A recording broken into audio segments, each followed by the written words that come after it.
Hello everyone! The main storyline of Natlan has concluded and we now have many new topics to discuss. I really enjoyed the storyline with Capitano. It turned out to be very unexpected and interesting. At the moment, Capitano is one of the most well-developed characters in terms of personality.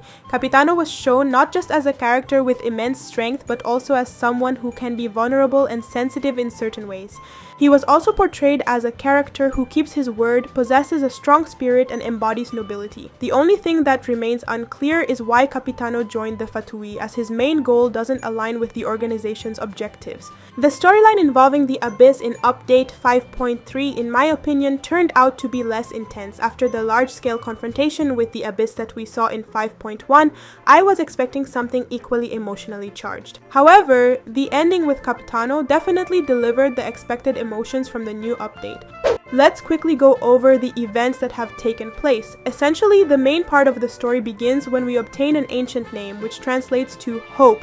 After receiving the ancient name, it immediately becomes clear that our name symbolizes Natlan's hope for a bright future. Then, together with Mavuika, we head to the Night Kingdom for the final battle against the Abyss. In the Night Kingdom, we meet our old acquaintances who help us reach our ultimate goal. In general, both the living and the dead took part in the decisive battle, as well as the Saurians and even a squad of Seelie led by the Lord of the Night. Next begins the battle with Gosoythoth, during which our main character gains the power of the Pyro element and immediately unlocks all 6 constellations. However, it later turns out that things aren't so simple, and the main character's power will need to be enhanced through offerings obtained from reputation, though the immediate unlocking of all constellations looked epic. During the battle with Gosoythoth, we hear various voices signed with the names Expalanque, Kochanina, Ndenge, and Sumukul. All these names belong to previous Pyro archons. We have heard about Expalanque many times before, while we can learn about Kochanina from the description of the signature weapon Mualani. Ndenge and Shumukul are mentioned in the description of our ancient name. The phrases we hear were spoken by the Pyro archons long ago, possibly addressed to Gosoythoth himself during a battle. Gosoythoth tries to adapt and mimic this world, creating familiar images. Because he has access to the ley lines and memories, he reproduces the phrases of the previous Pyro archons, directing them at us even though these words have no real connection to us.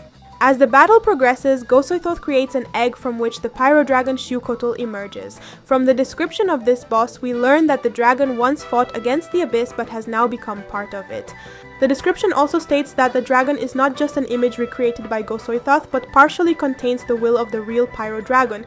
In general, under the influence of the Abyss, nothing remains of the dragon except rage and a desire to fight.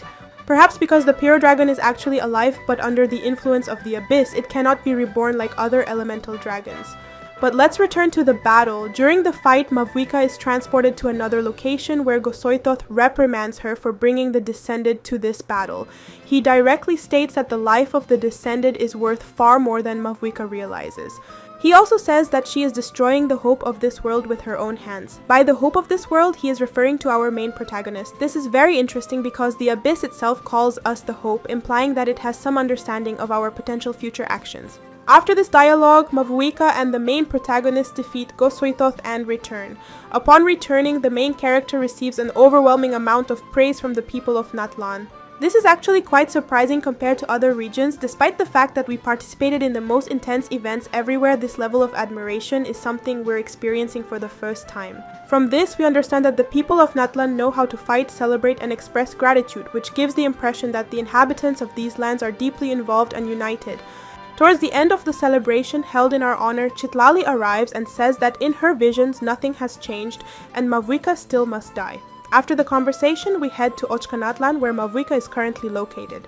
I want to give special attention to the location we find ourselves in. The developers did an excellent job of conveying the atmosphere. The location radiates a strong sense of discomfort, and the eyes of Ronova look both grand and terrifying. I also want to point out the color palette used for Ronova, which is identical to the palette of the portal from which the unknown goddess emerges. It's likely that these colors are characteristic of all shades. Following this logic, we can finally confidently state that the unknown goddess is the shade of space. But let's return to Ronova. Ronova tells us that she is tired of endless waiting and is uninterested in the fate that awaits this land. Interestingly, the shades were created to assist Phanes, whose goal was the happiness of humanity. This implies that the Shade of Death has separated from Phanes and no longer pursues his goals. This point remains unclear. Additionally, from Ronova's words about her disinterest in the fate of Teyvat, we can conclude that the Shades do not know what fate awaits Teyvat. In other words, the Shades are not connected to fate, they do not determine it, nor can they see it. Another interesting point is that Ronova also mentions that humans have managed to meet the expectations of the heavenly principles. Most likely, this refers to maintaining order in Teyvat and resisting the abyss.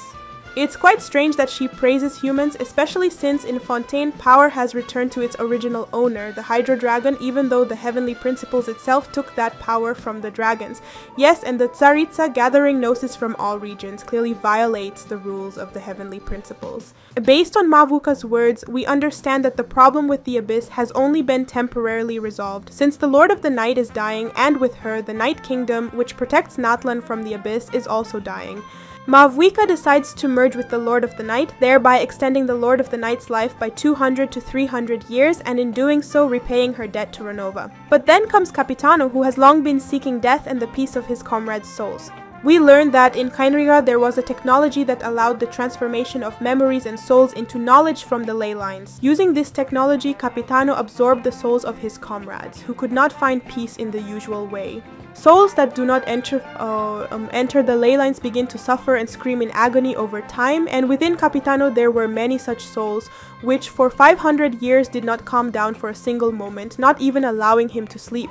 Capitano wanted to sacrifice his life in place of Mavuika and merge with the Lord of the Night, thereby opening the gates to the Night Kingdom, where souls could finally find peace. Under such conditions, the Lord of the Night would gain immortality, as Capitano himself was doomed by a curse of immortality, and the issue with the ley lines in Natlan would be resolved forever. An interesting point is that Capitano condemns Ronova for the curse she placed on the people of Khaenri'ah.